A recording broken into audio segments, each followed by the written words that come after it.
رات کے 10:47 ہو چکے تھے۔ گلبرگ کے پوش علاقے میں واقع اس 2 منزلہ سفید گھر کے باہر لگے لیمپ کی زرد روشنی ہلکی ہلکی بارش کی بوندوں پر گر کر عجیب سی چمک پیدا کر رہی تھی۔ اندر ڈرائنگ روم میں ایک عورت بالکل تنہا بیٹھی تھی۔ اس کے سامنے میز پر ایک چھوٹا سا کیک رکھا تھا جس پر 21 موم بتیاں جل رہی تھیں، اور ان کی لرزتی ہوئی لو اس کے چہرے پر ایسے سائے بنا رہی تھی جیسے کوئی خاموش کہانی بغیر الفاظ کے سنائی جا رہی ہو۔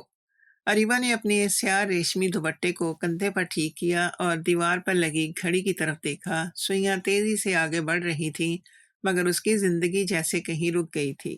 آج اس کی سالگرہ تھی، گھر میں کوئی مہمان نہیں تھا، کوئی رشتہ دار نہیں تھا، حتیٰ کہ اس کا اپنا شوہر انور بھی نہیں تھا۔ اس نے موبائل اٹھایا، انور کا نمبر ڈائل کیا اور کان سے لگا لیا۔ گھنٹی بجتی رہی، پھر بند ہو گئی۔ اس نے دوبارہ ملایا، اس پر سیدھا وائس میل۔ 5 سال پہلے کی اریبہ، جس کی آنکھوں میں محبت کی چمک تھی، جو انور کے ہاتھ میں ہاتھ ڈالے کسی سمندر کے کنارے کہے لگا رہی تھی، پھر منزل بدلتا ہے۔ آج کی اریبہ خاموش، سنجیدہ، مگر اس کی آنکھوں میں کچھ ایسا ہے جو خوف نہیں بلکہ کسی گہرے فیصلے کی جھلک ہے۔ اس نے کیک کی طرف دیکھا اور ایک لمبی سانس لی۔ موم بتیاں پگھل رہی تھیں مگر اس نے انہیں بجھایا نہیں۔ وہ چاہتی تھی کہ یہ روشنی اسی طرح جلتی رہے، جیسے اس کے اندر کوئی چراغ برسوں سے خاموشی سے جل رہا تھا اور آج شعلہ بننے کو تیار تھا۔ اس نے میز پر رکھی ڈائری کھولی۔ اس میں کوئی جذباتی تحریر نہیں تھی، صفحوں پر تاریخیں تھیں، رقمیں تھیں، بینک اکاؤنٹس کے آخری 4 ہندسے تھے اور کچھ ایسے نام تھے جو کمپنی کے ملازمین کے تھے۔ اس نے ایک نام پر انگلی رکھی اور ہلکا سا مسکرا دی۔ یہ مسکراہٹ خوشی کی نہیں تھی، یہ اس شکاری کی مسکراہٹ تھی جو اپنے شکار کے قدموں کی آہٹ سن رہا ہو۔ اسی وقت شہر کے دوسرے کونے پر ایک انتہائی مہنگے ریستوران میں انور ایک عورت کے ساتھ بیٹھا ہوا ہے۔ عورت کا چہرہ کیمرے سے دور ہے، صرف اس کی سرخ رنگ کی ناخن، سونے کا موٹا کنگن اور ایک کہکہا سنائی دیتا ہے۔ انور کا چہرہ گھبرایا ہوا ہے، وہ بار بار اپنے موبائل کی طرف دیکھ رہا ہے جہاں اریبہ کی 4 مسڈ کالیں چمک رہی تھیں۔ عورت اس کے ہاتھ پر ہاتھ رکھتی ہے اور دھیمی آواز میں کہتی ہے کہ فون بند کر دو، اور کچھ انور سوچتا ہے، پھر موبائل کو الٹا کر کے میز پر رکھ دیتا ہے۔ منظر واپس اریبہ کے گھر میں آتا ہے۔ اس نے ڈائری بند کی اور اٹھ کر کھڑکی کے پاس آ گئی۔ بارش تیز ہو چکی تھی۔ اس نے شیشے پر گرتی بوندوں کو دیکھا اور آہستہ سے خود سے کہا کہ آج کی رات یاد رکھنے والی ہے۔ اسے علم تھا کہ انور کہاں ہے، کس کے ساتھ ہے اور کیا کر رہا ہے۔ یہ کوئی نئی خبر نہیں تھی، نئی بات یہ تھی کہ آج وہ عورت خود اس کے گھر آنے والی تھی۔ اریبہ نے مہینوں سے یہ جال بچھائی تھی، ایک ایک دھاگا خود بنا تھا اور آج وہ جال مکمل ہونے والا تھا۔ اچانک ٹیبل پر رکھا گھر کا لینڈ لائن بجنے لگا۔ اریبہ نے پلٹ کر دیکھا مگر فون نہیں اٹھایا۔ گھنٹی بجتی رہی، پھر بند ہو گئی۔ 2 سیکنڈ بعد اس کا اپنا موبائل بجا۔ اسکرین پر انور کا نام چمکا۔ اس نے فون اٹھایا اور کان سے لگایا۔ دوسری طرف سے انور کی آواز نہیں آئی، ایک نسوانی آواز آئی، دھیمی، پر اعتماد اور زہر میں بھجی ہوئی۔ اس آواز نے صرف اتنا کہا کہ آج رات ہم آپ کے گھر آ رہے ہیں، دروازہ کھلا رکھیے گا۔ فون کٹ گیا۔ اریبہ کے ہونٹوں پر ایک ہلکی سی مسکراہٹ آئی۔ اس نے دھیمے سے کہا کہ دروازہ تو مہینوں سے تمہارے لیے کھلا ہے اقرا، صرف تمہیں معلوم نہیں تھا کہ اندر کیا انتظار کر رہا ہے۔ ہلکی سی دھند چھا جاتی ہے اور پھر ایک روشن، ہنستا، مسکراتا گھر دکھائی دیتا ہے۔ یہ 4 سال پہلے کی اریبہ اور انور کی زندگی ہے۔ صبح کا وقت ہے، دھوپ کھڑکی سے چھن کر اندر آ رہی ہے اور ڈائننگ ٹیبل پر ناشتہ لگا ہوا ہے۔ انور اخبار پڑھ رہا ہے اور اریبہ چائے کے کپ میں چینی ملا رہی ہے۔ انور اخبار نیچے رکھتا ہے، اریبہ کی طرف دیکھتا ہے، مسکراتا ہے اور کہتا ہے کہ آج آفس سے جلدی آؤں گا، ہم لانگ ڈرائیو پر چلیں گے۔ اریبہ کی آنکھوں میں خوشی کی چمک آتی ہے۔ وہ اس وقت کی اریبہ ہے جو محبت پر یقین رکھتی ہے، جو اپنے شوہر کو اپنی دنیا سمجھتی ہے، جس کے لیے انور کا ایک وعدہ کسی خزانے سے کم نہیں۔ انور اس وقت واقعی ایک اچھا شوہر تھا۔ وہ اریبہ کے چھوٹے چھوٹے مسائل پر توجہ دیتا تھا، اس کی پسند کے پھول لاتا تھا، اس کی سالگرہ پر خود کیک کاٹتا تھا، بناتا تھا اور رات کو دیر تک اس کے ساتھ باتیں کرتا تھا۔ اریبہ اس وقت ایک ملٹی نیشنل فرم میں فورینزک اکاؤنٹنٹ کے طور پر کام کرتی تھی، مگر شادی کے 2 سال بعد اس نے انور کے کہنے پر نوکری چھوڑ دی تھی۔ انور نے کہا تھا کہ اب اسے کام کرنے کی ضرورت نہیں، وہ خود اتنا کما رہا ہے کہ دونوں کی زندگی آرام سے گزر جائے۔ اریبہ نے ہنستے ہوئے مان لیا تھا، مگر اس نے اپنی مہارت کو زنگ لگنے نہیں دیا تھا۔ گھر میں اس نے ایک چھوٹا سا اسٹڈی روم بنایا جہاں وہ روز نئے مالیاتی نظام، آڈٹ ٹیکنیکس اور فورینزک تحقیق پر پڑھتی رہتی تھی۔ یہ اس کا شوق تھا اور بعد میں یہی شوق اس کی سب سے بڑی طاقت بننے والا تھا۔ پھر منظر آہستہ آہستہ بدلنے لگتا ہے۔ 6 ماہ گزرتے ہیں، پھر 1 سال۔ انور کی کمپنی میں ایک نئی خاتون افسر آتی ہیں، اقرا کی پہلی جھلک ناظرین کو دکھ جاتی ہے، مگر صرف پیچھے سے۔ لمبے کھلے بال، سیاہ ہیل، ہاتھ میں مہنگا لیدر بیگ اور ایک ایسا اعتماد جو کمرے میں داخل ہوتے ہی سب کی نظریں اپنی طرف کھینچ لیتا ہے۔ کمپنی کے میٹنگ روم میں انور اسے پہلی بار دیکھتا ہے۔ اقرا نے اسے ایک لمبی نظر دی، ہلکا سا مسکرائی اور آگے بڑھ گئی۔ اس ایک نظر میں کچھ تھا جو انور کے اندر کچھ ہلا گیا۔ اس رات انور گھر دیر سے آیا۔ اریبہ نے پوچھا تو اس نے کہا کہ ایک اہم میٹنگ تھی۔ اریبہ نے کچھ نہیں کہا، بس ہلکی سی مسکراہٹ کے ساتھ کھانا گرم کر کے سامنے رکھ دیا۔ یہ پہلی رات تھی جب انور نے جھوٹ بولا، اور یہ پہلی رات تھی جب اریبہ نے پہلی بار محسوس کیا کہ کچھ بدل رہا ہے۔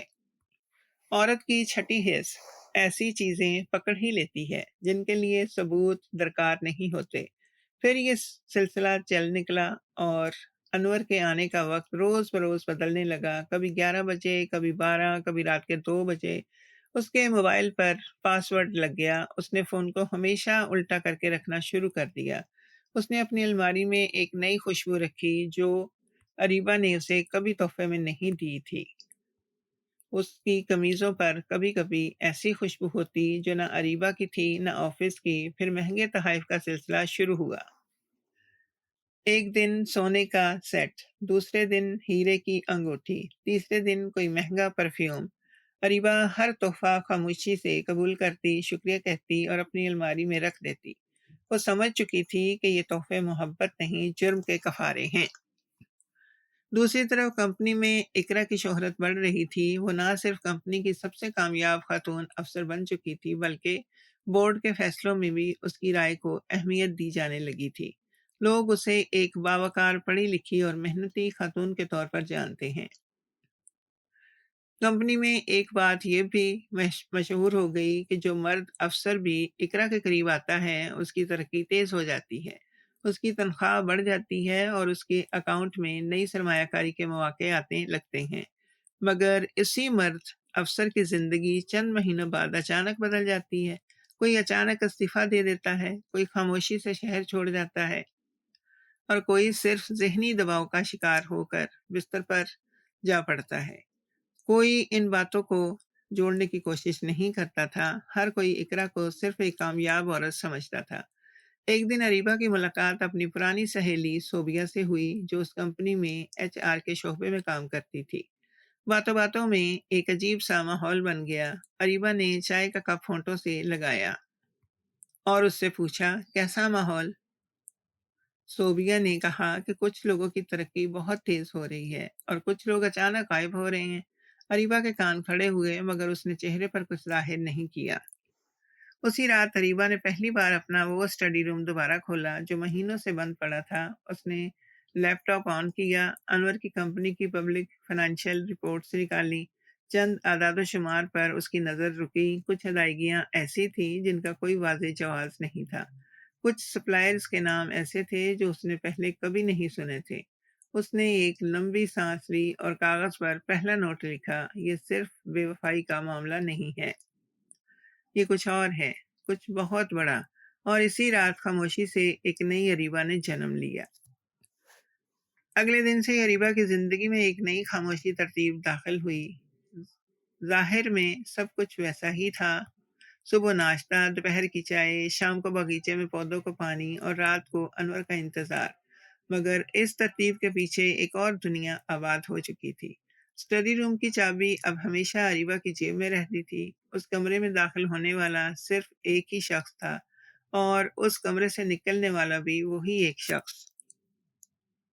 اندر دیوار پر ایک بڑا وائٹ بورڈ لگا ہوا تھا جس پر اس نے 3 ستون بنائے تھے۔ پہلے ستون میں کمپنی کے ملازمین کے نام تھے، دوسرے ستون میں مشکوک ادائیگیوں کی تاریخیں اور تیسرے ستون میں وہ سپلائرز جن کا کوئی حقیقی وجود ثابت نہیں ہو رہا تھا۔ اریبہ نے سب سے پہلے کمپنی کی پبلک ریکارڈنگز کی چھان بین شروع کی۔ سیکورٹیز اینڈ ایکسچینج کمیشن کے ڈیٹا بیس، انکم ٹیکس کی عوامی فائلیں، چیمبرز آف کامرس کے ریکارڈز اور مختلف اخبارات میں شائع ہونے والے کمپنی کے اشتہارات۔ ایک ایک صفحہ اس نے پڑھا۔ 4 راتیں گزری۔ 5ویں رات اس نے پہلی بار ایک ایسا نام پکڑا جس نے اس کے ہاتھ روک دیے: الشفا میڈیکل سپلائز۔ یہ کمپنی کاغذوں پر بہت بڑی ادویات کی سپلائر تھی۔ ہر مہینے اسے کروڑوں کی ادائیگی ہو رہی تھی، مگر جب اریبہ نے اس کا رجسٹرڈ پتہ گوگل پر ڈھونڈا تو گوگل میپ پر وہ ایک ویران پلاٹ نکلا۔ نہ کوئی عمارت، نہ کوئی دفتر، نہ کوئی گودام، صرف کچرا اور جھاڑیاں۔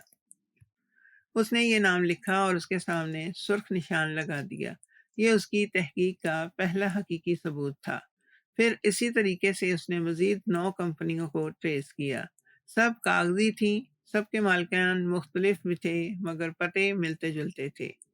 کچھ کے پتے ایک ہی اپارٹمنٹ بلڈنگ کے نکلے، کچھ کے پتے شہر سے باہر ایسے دیہات کے تھے جہاں کوئی صنعت ممکن ہی نہیں تھی۔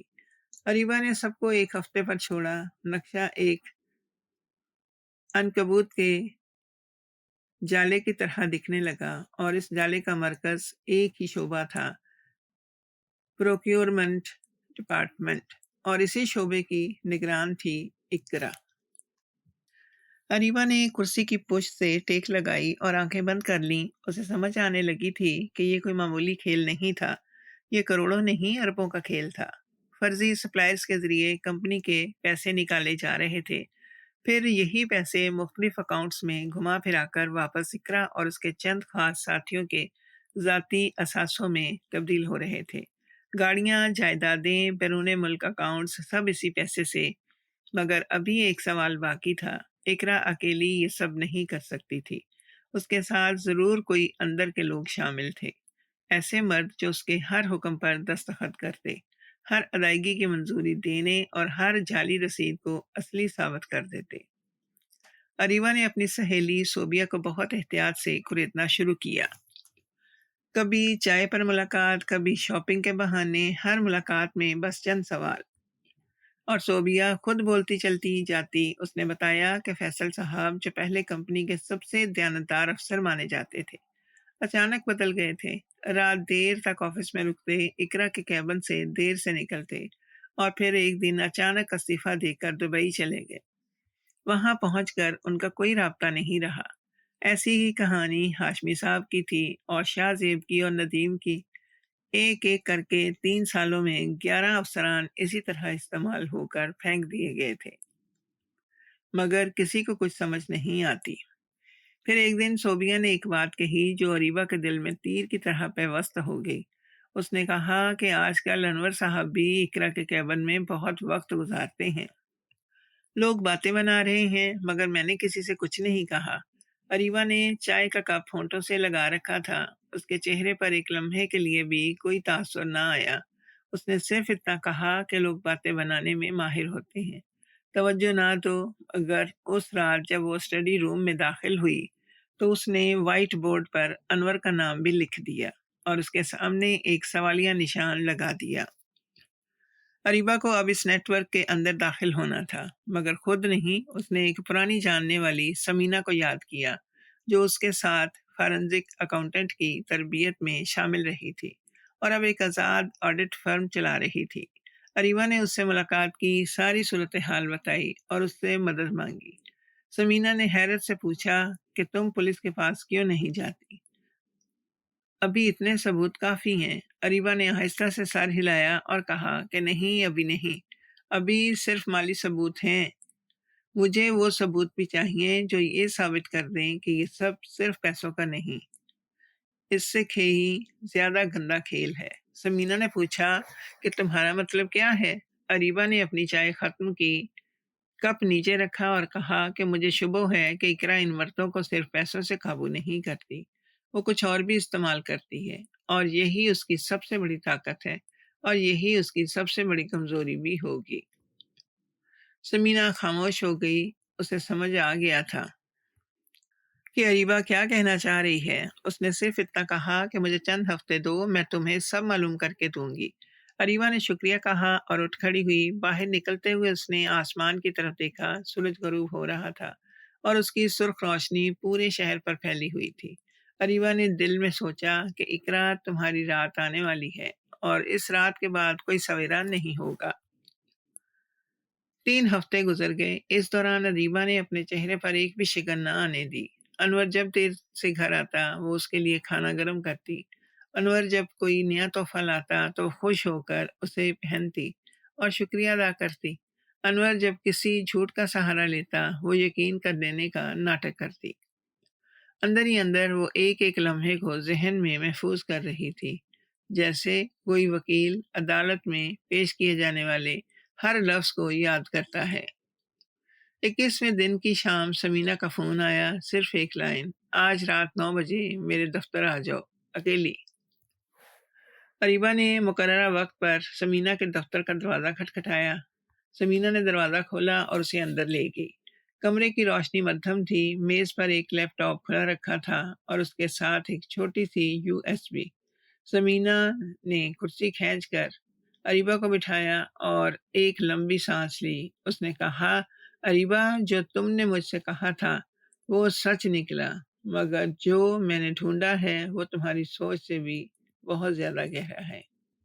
سمینا نے بتایا کہ اقرا نے پچھلے 4 سال میں کم از کم 14 مرد افسران کو نشانہ بنایا تھا۔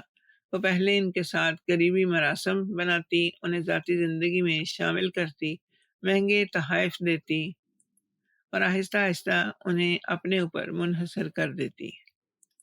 پھر ایک وقت آتا جب وہ ان سے کاغذات پر دستخط کرواتی، جعلی سپلائرز کی منظوری دلواتی اور فرضی ادائیگیوں کی راہ ہموار کر دیتی۔ جب کوئی مرد ذرا سا بھی ہچکچاتا، اقرا کے پاس اس کے خلاف ایسی تحریری نجی ریکارڈنگز اور تصاویر ہوتی ہیں جو اس کی گھریلو زندگی اور سماجی عزت کو تباہ کرنے کے لیے کافی تھی۔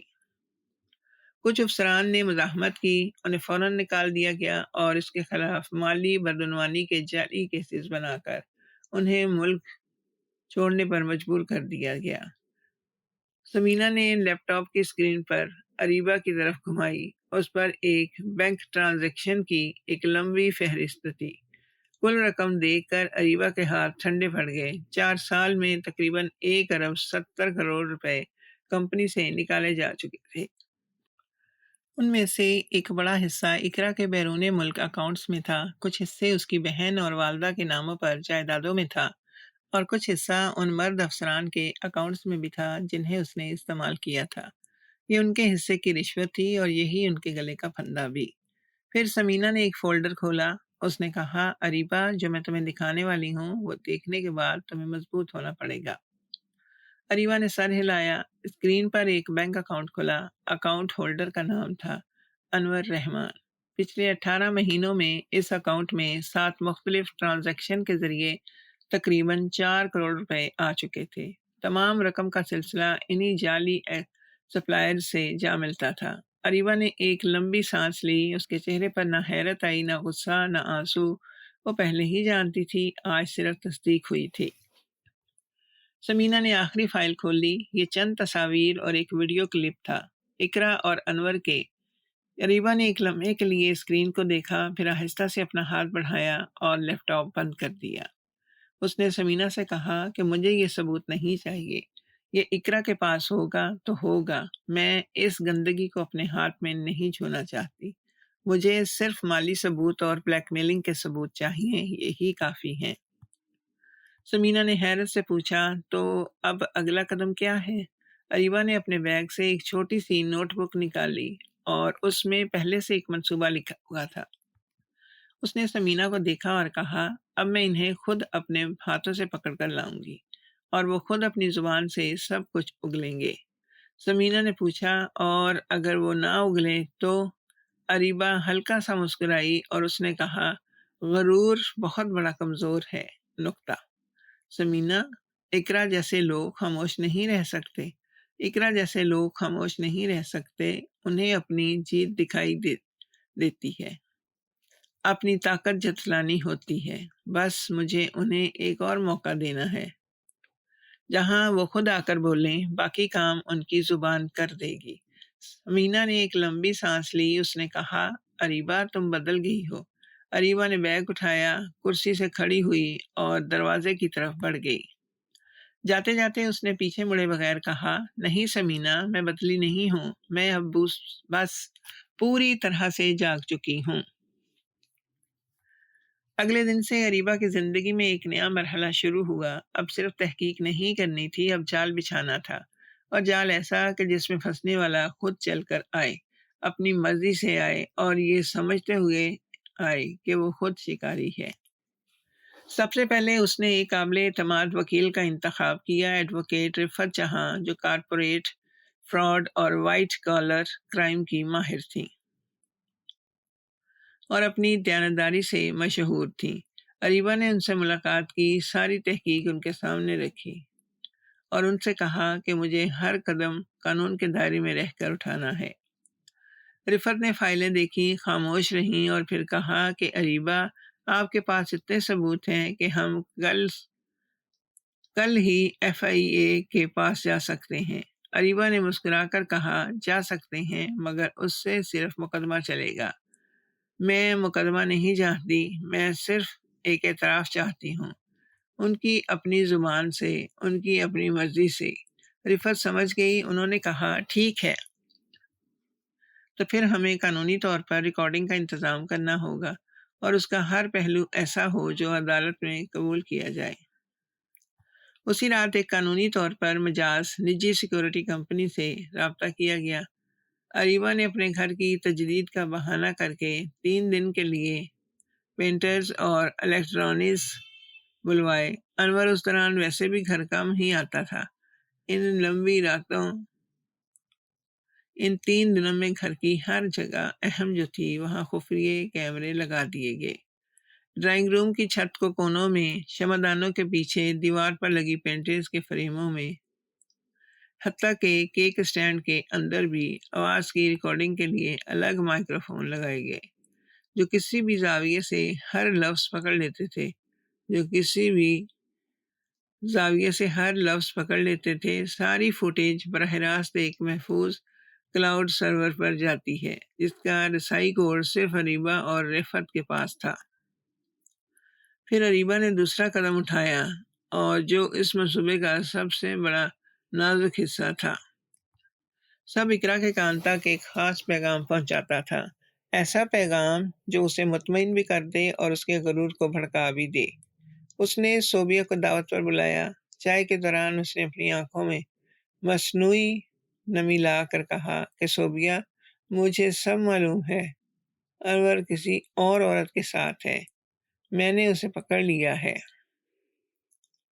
اس کے پیغامات، اس کے تصاویر، سب کچھ میرے پاس ہے۔ صوبیہ نے حیران ہو کر پوچھا، تم کیا کرو گی؟ اریبا نے آنسو پونچھ کر یہی کہا۔ اریبا نے آنسو پونچھتے ہوئے کہا کہ میں اپنی سالگرہ کی رات دونوں کو گھر بلاؤں گی، ان کے سامنے یہ سب ثبوت رکھوں گی اور طلاق مانگ لوں گی، بس اتنا ہی، باقی معاملات میرے بس سے باہر ہیں۔ صوبیہ نے سر ہلایا اور تسلی دی۔ اریبا جانتی تھی کہ صوبیہ کے دل میں کوئی برائی نہیں، مگر اس کی زبان میں راز رکھنے کی صلاحیت نہیں تھی۔ اگلے 3 دن میں یہ بات پورے آفس میں پھیل جاتی ہے اور یقیناً اقرا کے کانوں تک بھی پہنچ جاتی ہے، اور یہی اریبا چاہتی تھی۔ اقرا کو یہ یقین ہو جانا چاہیے کہ اریبا صرف ذاتی بے وفائی تک پہنچتی ہے، مالی بدعنوانی کے بارے میں اسے کچھ نہیں پتا۔ اصل مالیاتی ثبوت، بینک ٹرانزیکشنز، جعلی سپلائرز کی فائلیں اور بلیک میلنگ کے شواہد، سب کچھ اریبہ نے 3 مختلف جگہوں پر محفوظ کر دیا تھا۔ ایک کاپی رفعت کے دفتر میں، ایک کاپی سمینہ کی فرم کے محفوظ الماری میں، اور ایک کاپی بینک کے لاکر میں۔ کوئی ایک جگہ ختم بھی ہو جاتی تو باقی جگہیں 2 تھیں وہ محفوظ رہتی۔ پھر اریبہ نے کمپنی کے چند ایسے بورڈ ممبران کو خفیہ طور پر آگاہ کیا جو اقرا کے دائرے سے باہر تھے۔ ان کے ساتھ رفعت کے دفتر میں ایک خفیہ ملاقات ہوئی جس میں انہیں تمام ثبوت دکھائے گئے۔ ان کی رضامندی سے فارنزک آڈیٹر کی ایک ٹیم تیار کی گئی جو سالگرہ کی رات ایک مخصوص وقت پر اریبہ کے گھر پہنچنے والی تھی۔ FIA کے اہلکاروں کو بھی ابتدائی رپورٹ دی گئی، مگر ان سے کہا گیا کہ وہ اریبہ کے فون کے ایک اشارے کا انتظار کر رہے ہیں۔ ہسپتال کی سالگرہ کی رات سے 4 دن پہلے اریبہ نے کیک کا آرڈر دیا۔ اس نے سالگرہ کا ایک چھوٹا سا پیغام جو ہے اس کے لیے اہتمام کیا، صرف اپنے لیے، باہر کسی کو دعوت نہیں دی گئی۔ اس نے انور سے بھی اصرار نہیں کیا، اس کا صرف ایک جملہ کہا کہ اگر ہو سکے تو اس رات آ جانا۔ انور نے مبہم سا جواب دیا۔ اریبہ نے مسکرا کر سر ہلایا اور اپنے کام میں مصروف ہو گئی۔ اسی رات صوبیہ کا فون آیا۔ اس نے دبی آواز میں کہا کہ اریبہ، آفس میں چہ مگویاں ہیں کہ اقرا خود انور کو لے کر تمہارے گھر آنا چاہتی ہے۔ کہتی ہے کہ اس عورت کو اس کی اوقات دکھانی ہے۔ اریبہ نے فون کان سے لگائے کھڑکی کے باہر دیکھا۔ اس کے ہونٹوں پر ایک مسکراہٹ خاموش تھی۔ اس نے دھیمے سے کہا، آنے دو صوبیہ، آنے دو۔ اس نے دھیمے سے کہا، آنے دو صوبیہ، آنے دو۔ میں تو مہینوں سے اسی لمحے کا انتظار کر رہی ہوں۔ فون بند ہوا۔ کمرے میں مکمل خاموشی چھا گئی۔ صرف دیوار پر گھڑی کی ٹک ٹک کی سنائی دے رہی تھی، اور اس کے ساتھ اریبہ کے آنسوؤں میں وہ گنتی جو کسی جنگجو کے طرح مستحکم تھی۔ سالگرہ کی رات آ پہنچی۔ گھڑی نے 10 بجے آئے تھے۔ باہر بارش کی ہلکی ہلکی فوار جاری تھی اور شہر کی روشنیاں گیلی سڑکوں پر پگھلی ہوئے سونے کی طرح بہہ رہی تھیں۔ اریبہ نے سیاہ ریشمی لباس پہن رکھا تھا، بال کھلے چھوڑ رکھے اور کانوں میں ماں کے دیے ہوئے چاندی کے چھوٹے سے آویزے۔ کوئی زیور نہیں، کوئی سج دھج نہیں، بس سادگی، جیسے وہ کسی محفل کی نہیں، کسی عدالت کی تیاری کر کے آئی ہو۔ ڈرائنگ روم کی روشنیاں مدھم تھیں۔ میز پر وہی کیک رکھا تھا جس پر موم بتیاں اب بھی جل رہی تھیں۔ کونے میں لگے اسپیکر پر ہلکی سی غزل چل رہی تھی۔ اریبہ نے ایک نظر پورے کمرے پر ڈالی۔ ہر کیمرہ اپنی جگہ پر تھا، ہر مائکروفون فعال تھا، ہر زاویہ محفوظ تھا۔ اس نے کھڑکی کے پاس آ کر باہر دیکھا۔ گیٹ کے باہر ایک کالی گاڑی رکی۔ انور جھکے کندھوں کے ساتھ بھیگتے قدموں سے چلتا ہوا۔ دروازے پر گھنٹی بجی۔ اریبہ نے آہستہ سے دروازہ کھولا۔ سامنے افراتفری کھڑی تھی۔ سامنے اقرا کھڑی تھی، سرخ ساڑی میں، ہونٹوں پر گہری مسکراہٹ، ہاتھ میں پھولوں کا ایک چھوٹا سا گلدستہ۔ اس نے پہلا جملہ کہا، مبارک ہو سالگرہ اریبہ، امید ہے ہم بن بلائے مہمان نہیں ہیں۔ اریبہ نے مسکرا کر گلدستہ لیا، ایک قدم پیچھے ہٹی اور کہا، اس گھر میں آپ کبھی بن بلائی نہیں ہیں۔ اقرا، آئیے اندر تشریف لائیے۔ انور نے سر جھکائے اندر قدم رکھا اور اس کی نظر اریبہ سے نہیں مل سکتی۔ تینوں ڈرائنگ روم میں آ کر بیٹھ گئے۔ اریبہ نے چائے پیش کی۔ اقرا نے کپ اٹھایا، ایک گھونٹ پیا اور دوسرے کمرے میں چاروں طرف دیکھنے لگی۔ اس کی نظریں دیواروں پر لگی تصویروں، صوفے کی سلوٹوں اور کیک کی موم بتیوں پر گھومتی رہی۔ پھر وہ اریبہ کی طرف مڑی اور بولی، آپ کا گھر بہت سادہ ہے اریبہ نے کپ اپنے سامنے رکھا اور کہا، جی میڈم، سادہ ہے، مجھے تڑک بھڑک کرتے پسند نہیں۔ اقرا نے کہکہا لگایا، کہا، شاید اسی لیے انور کو باہر رنگ ڈھونڈنا پڑتے ہیں۔ انور نے فوراً سر اٹھایا۔ کچھ کہنے کو وقت نہیں تھا۔ اس نے ہونٹ کھولے مگر اقرا کے ایک اشارے پر دوبارہ خاموش ہو گیا۔ اریبہ نے کوئی جواب نہیں دیا، اس نے صرف چائے کا ایک گھونٹ پیا اور اقرا کو دیکھتی رہی۔ اس کی خاموشی اقرا کے لیے چیلنج بن گئی تھی۔ اقرا کو یقین تھا کہ اریبہ ٹوٹتے وقت قریب آتی ہے، بس ایک دھمکے کی دیر۔ اقرا نے کپ نیچے رکھا، ٹانگ پر ٹانگ چڑھائی اور کہا، دیکھو اریبہ، میں سیدھی بات کرنے آئی ہوں۔ انور اور میرے درمیان جو کچھ بھی ہے وہ کوئی چھپی ہوئی بات نہیں۔ پچھلے 2 سال سے ہم ایک دوسرے کے ساتھ ہیں۔ انور نے مجھ سے کبھی نہیں کہا کہ اس کی بیوی خوبصورت ہے، سمجھدار ہے یا اس کی غلط فہمی ہے کہ وہ اس کے قابل ہی نہیں۔ اس نے کہا کہ بس نیچے رکھا، ٹانگ پر ٹانگ چڑھائی اور کہا، دیکھو اریبہ، میں سیدھی بات کرنے آئی ہوں۔ انور اور میرے درمیان جو کچھ بھی ہے وہ کوئی چھپی ہوئی بات نہیں۔ پچھلے 2 سال سے ہم ایک دوسرے کے ساتھ ہیں۔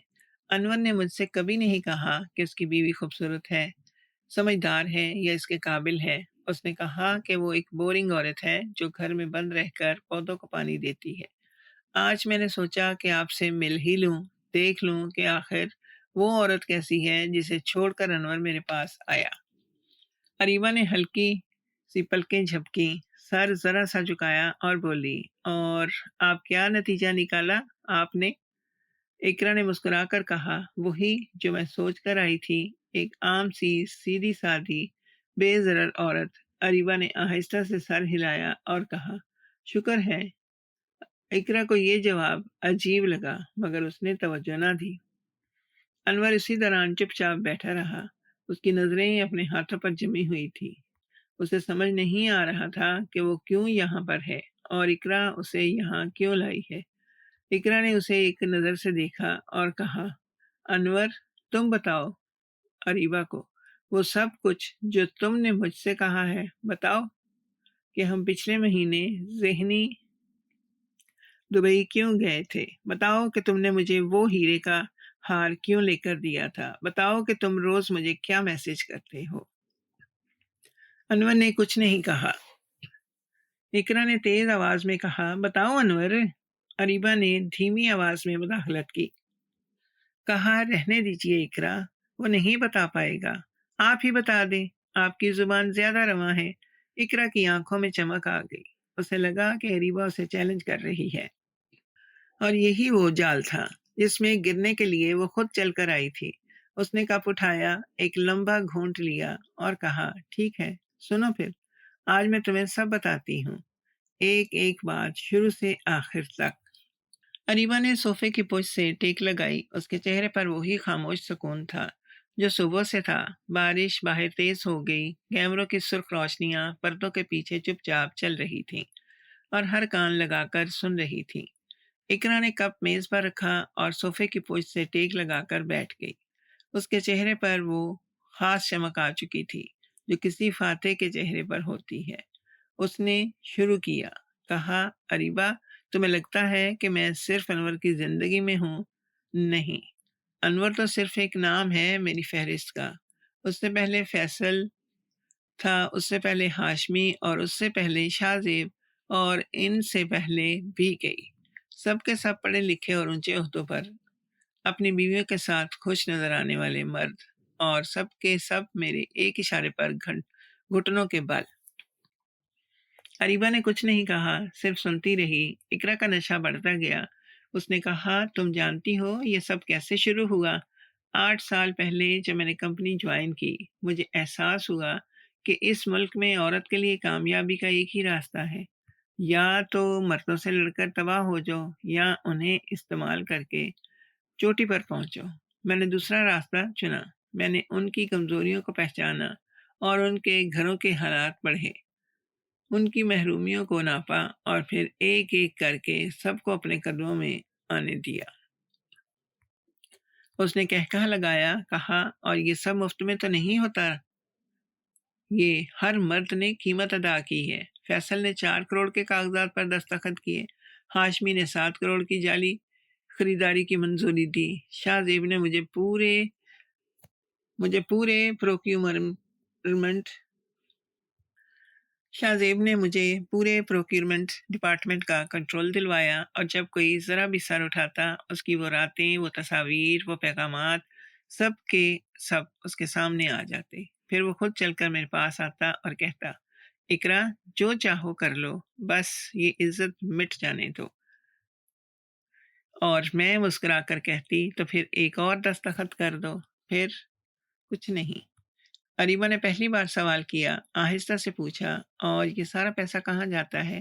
اقرا نے فخر سے کہا، جہاں جانا چاہیے اریبہ۔ دبئی میں 2 اپارٹمنٹس، لندن میں ایک فلیٹ، کینیڈا میں ایک بینک اکاؤنٹ جس میں 30 کروڑ سے زیادہ پڑے ہیں۔ اور یہ سب میرے نام پر نہیں ہے، کچھ میری بہن کے نام پر، کچھ ماں کے نام پر، اور کچھ ان لوگوں کے نام پر جن کا ابھی تک کمپنی کو پتہ بھی نہیں چلا۔ کاغذوں کی دنیا میں میں غریب ہوں، مگر حقیقت میں اس شہر کی امیر ترین عورتوں میں سے ایک ہوں۔ انور اس دوران سر چکائے بیٹھا کانپ رہا تھا۔ اقرا نے اس کی طرف رخ کیا اور کہا، اور یہ انور، یہ بھی انہی میں سے ایک ہے۔ 18 مہینوں میں 4 کروڑ اس کے اکاؤنٹ میں گئے، اور بدلے میں اس نے وہ کاغذات پر دستخط کیے جو کمپنی کے 1.5 ارب روپے کی سیدھی خرد برد تھی، اور یہ جانتا ہے کہ اگر میں چاہوں تو اسی رات اس کے تمام ثبوت پولیس کو جمع کرا کے اسے سلاخوں کے پیچھے کروا سکتی ہوں۔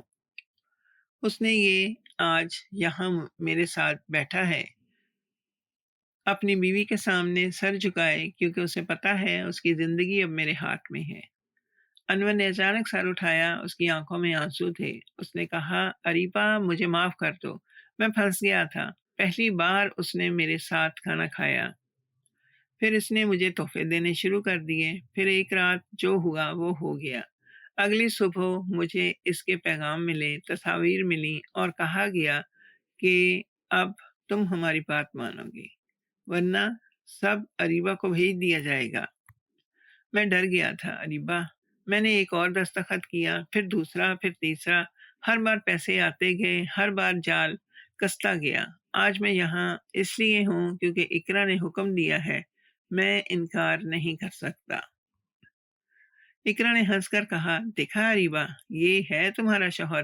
آج تک تم جسے مرد سمجھتی تھی، وہ ایک ڈرا ہوا بچہ ہے جو میرے ایک اشارے پر چلتا ہے، اور تم بیچاری اپنی سالگرہ پر اکیلی کیک کاٹتی رہو، پودوں کو پانی دیتی ہو اور خیال کرتی ہو کہ زندگی ٹھیک چل رہی ہے۔ زندگی تمہاری کب کی ختم ہو چکی ہے، تمہیں پتہ ہی نہیں چلا۔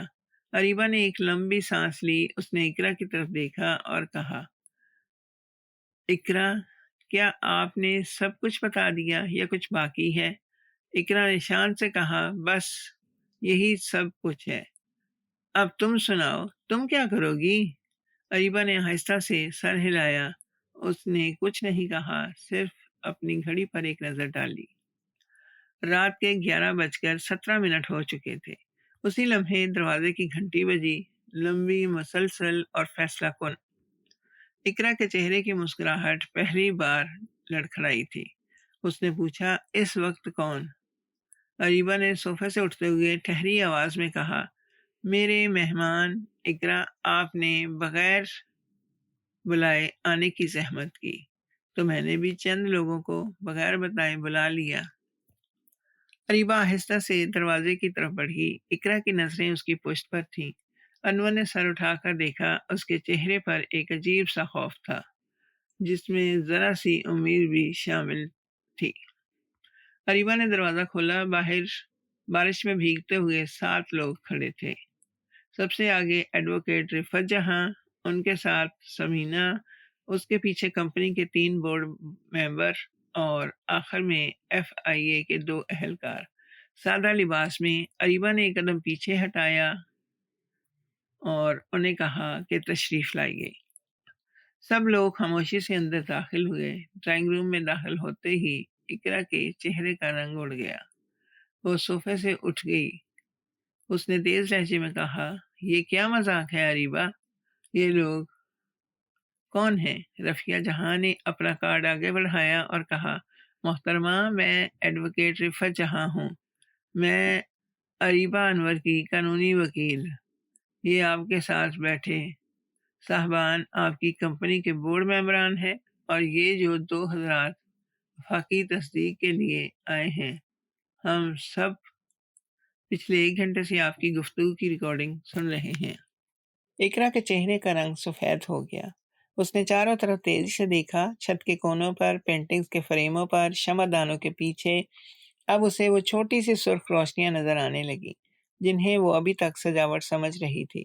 اس کے ہونٹ کانپنے لگے۔ اس نے بمشکل کہا، یہ غیر قانونی ہے، آپ اجازت کے بغیر ریکارڈنگ نہیں کر سکتے۔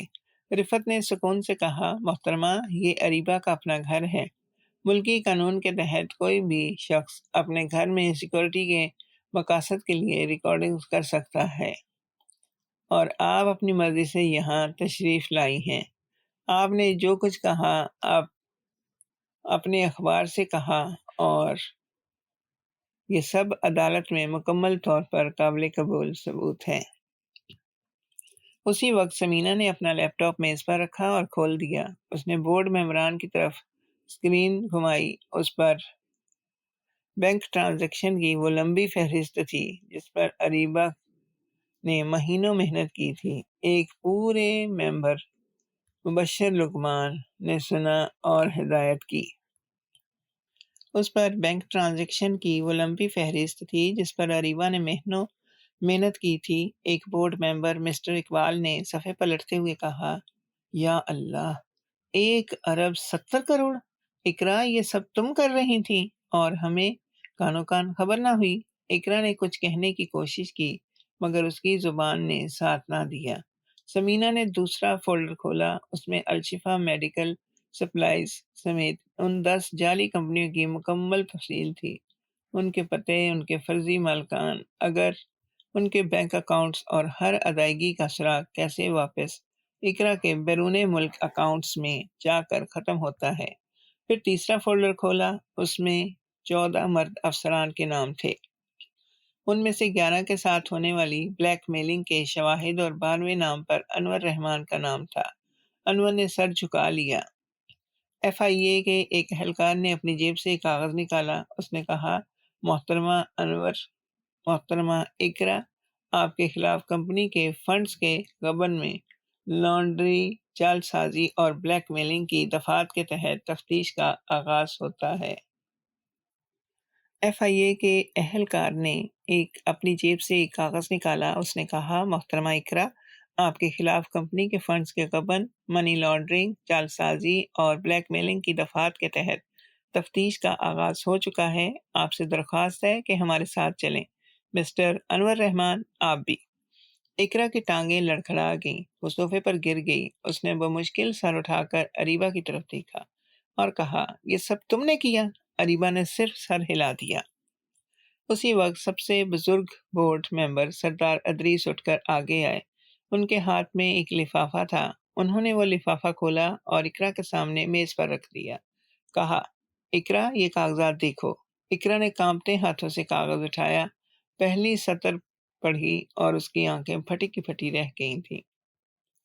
وہ کمپنی کے شیئر ہولڈنگ پیٹرن کا آفیشیل ڈاکومنٹ تھا۔ اس کے مطابق پچھلے 3 سال سے کمپنی کے 51% شیئرز خاموشی سے ایک ہی نام پر منتقل ہو رہے تھے، اریبہ رحمان۔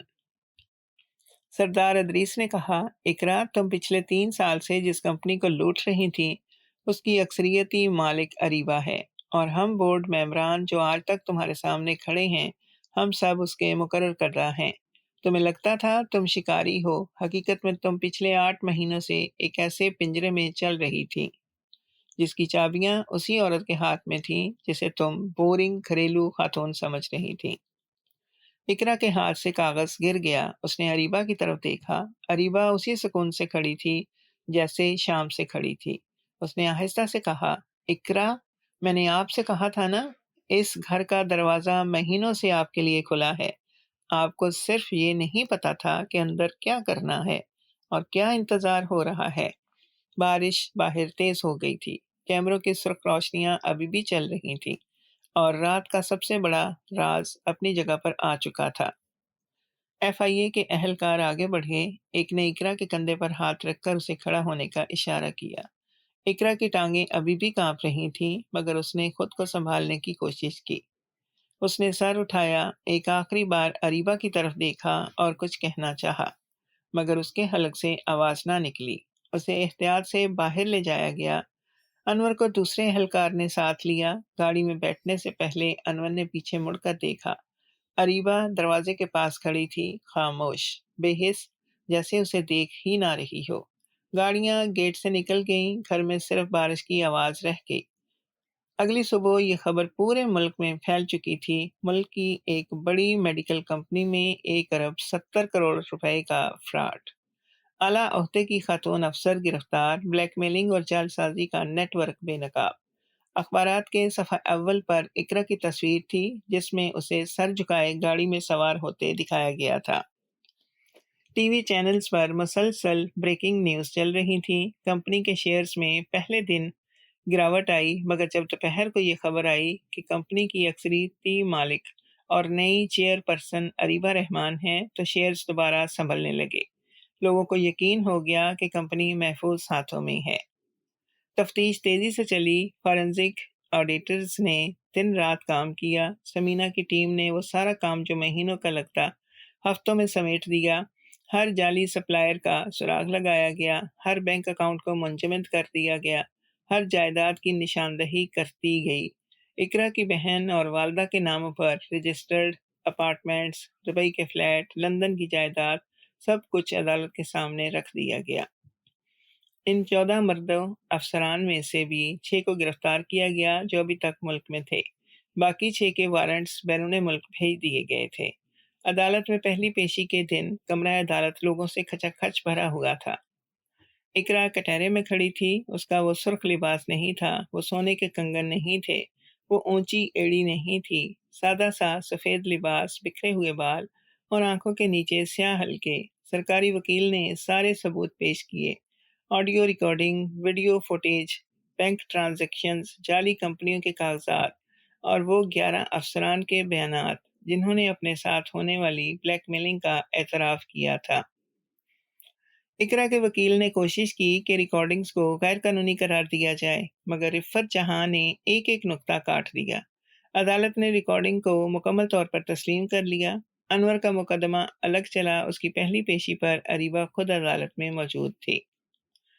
انور نے اعتراف کر لیا، کٹہرے میں کھڑے ہو کر، کہ وہ اپنے تمام جرائم جو کیے ہیں ان کا اعتراف کرتا ہے۔ اس نے کہا کہ وہ لالچ اور بلیک میلنگ دونوں کا شکار ہوا، مگر آخر میں ذمہ داری اسی کی ہے۔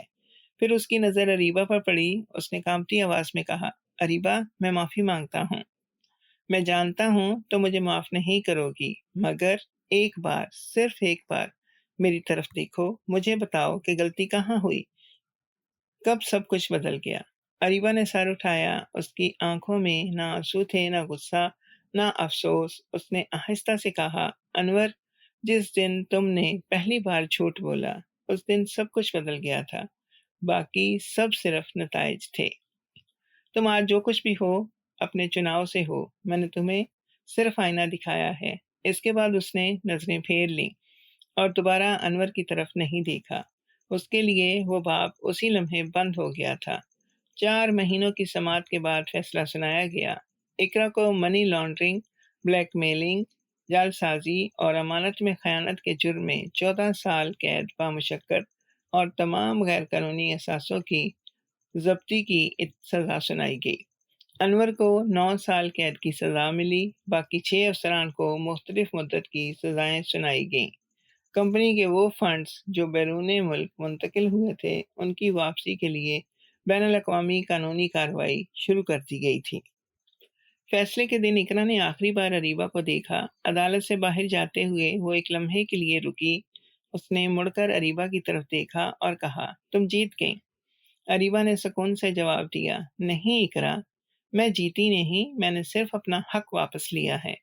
تم ہاری ہو اور اس ہار کی ذمہ دار بھی تم خود ہو۔ اقرا کے چہرے پر پہلی بار آنسو آئے۔ اسے اپنی زندگی میں پہلی بار کسی نے شکست دی تھی، اور شکست دینے والی وہ عورت تھی جسے وہ کمزور سمجھتی تھی۔ باہر نکل کر اریبہ نے آسمان کی طرف دیکھا۔ سورج پوری آب و تاب سے چمک رہا تھا۔ وہ گاڑی میں بیٹھی، آنکھیں بند کی اور ایک لمبی سانس لی۔ 8 مہینوں کا بوجھ اس کے کندھوں سے اتر چکا تھا اور ایک نئی زندگی کا آغاز ہونے والا تھا اب۔ 6 مہینے گزر گئے۔ کمپنی کے مرکزی دفتر کی سب سے اوپری منزل پر، جہاں پہلے بورڈ روم ہوا کرتا تھا، اب ایک بڑا سا شیشے کا کیبن تھا۔ اس کیبن کے دروازے پر ایک چھوٹی سی پیتل کی تختی لگی تھی جس پر لکھا ہوا تھا اریبہ رحمان، چیئر پرسن اینڈ CEO۔ اندر ایک سادہ سی میز تھی، 2 کرسیاں، ایک الماری میں کتابیں اور دیوار پر صرف ایک تصویر، اس کی مرحوم ماں کی۔ کوئی اسناد نہیں، کوئی ٹرافیاں نہیں، کوئی دکھاوا نہیں۔ اریبہ نے کمپنی کا مکمل نظام بدل ڈالا۔ سب سے پہلے اس نے پروکیورمنٹ کا شعبہ اثر-نو ترتیب دیا۔ ہر خریداری کے لیے 3 سطحی جانچ کا نظام رائج کیا گیا۔ ہر سپلائر کے لیے آزاد تصدیق لازمی قرار دی گئی اور ہر ادائیگی کے لیے 2 مختلف افسران کے دستخط بھی ضروری کر دیے گئے۔ فارنزک آڈٹ اب ہر 3 مہینے بعد ہوتا اور اس کی رپورٹ براہ راست چیئر پرسن کے پاس آتی۔ کمپنی کے شیئرز مسلسل اوپر جا رہے تھے اور ملک کی سب سے شفاف کمپنیوں کی فہرست میں اس کا نام آگنے لگا تھا۔ مگر اریبہ کا اصل کام کمپنی سے باہر تھا۔ اس نے اپنی ذاتی بچت اور کمپنی کے کارپوریٹ سوشل رسپانسبلٹی فنڈ سے ایک ادارہ قائم کیا، Ariba foundation for women empowerment. اس ادارے کا مقصد ان خواتین کی تربیت تھی جو مالی طور پر خود مختار ہونا چاہتی تھیں، مگر انہیں راستہ نہیں مل رہا تھا۔ فارنزک اکاؤنٹنگ کے کورسز، قانونی حقوق کی تعلیم، کاروباری مہارتیں اور سب سے اہم اپنے حق کے لیے خاموشی سے مگر مضبوطی سے کھڑا ہونا۔ فاؤنڈیشن کے پہلے بیچ میں 70 خواتین شامل تھیں۔ 6 مہینے کے اندر ان میں سے 26 کو مختلف کمپنیوں میں اچھی نوکریاں مل چکی تھیں اور 9 نے اپنا چھوٹا کاروبار شروع کر لیا تھا۔ دوسری طرف سینٹرل جیل کی خواتین وارڈ میں اقرا اپنی زندگی کا نیا باب گزار رہی تھی۔ وہاں کوئی سرخ ساڑی نہیں تھی، کوئی سونے کا کنگن نہیں تھا، کوئی مہنگا پرفیوم نہیں تھا۔ سرمئی وردی، لوہے کی چارپائی اور ایک چھوٹی سی کھڑکی جس سے آسمان کا صرف ایک ٹکڑا نظر آتا تھا۔ پہلے مہینوں میں اس کے چند دوست ملاقات کے لیے آئے، پھر آہستہ آہستہ آنا بند ہو گئے۔ اس کی بہن نے اپنا نام بدل لیا اور شہر چھوڑ دیا۔ اس کی ماں بیمار پڑ گئی اور ملاقات پر آنے کے قابل نہ رہی۔ 14 سال کی سزا کے پہلے 6 مہینے میں اقرا کو یہ سمجھ آ گیا کہ اصل قید سلاخوں کی نہیں، تنہائی کی ہوتی ہے۔ ایک رات اس نے اپنی ڈائری میں صرف ایک جملہ لکھا: میں نے سب کچھ جیتنے کے لیے سب کچھ کھو دیا۔ انور مردانہ جیل میں تھا۔ 9 سال کی سزا اس کے سامنے کسی پہاڑ کی طرح کھڑی تھی۔ ابتدائی مہینوں میں وہ روز اریبہ کو خط لکھتا، معافی مانگتا، وضاحتیں دیتا، ماضی کی محبتیں یاد دلاتا، وعدے کرتا۔ اریبہ نے بھی ایک خط کھول کر بھی نہیں پڑھا تھا، سب کو الگ الگ فائل میں بند کر کے الماری میں رکھ دیا۔ اس نے فیصلہ کر لیا تھا کہ جو باب بند ہو گیا وہ دوبارہ کھلے گا نہیں۔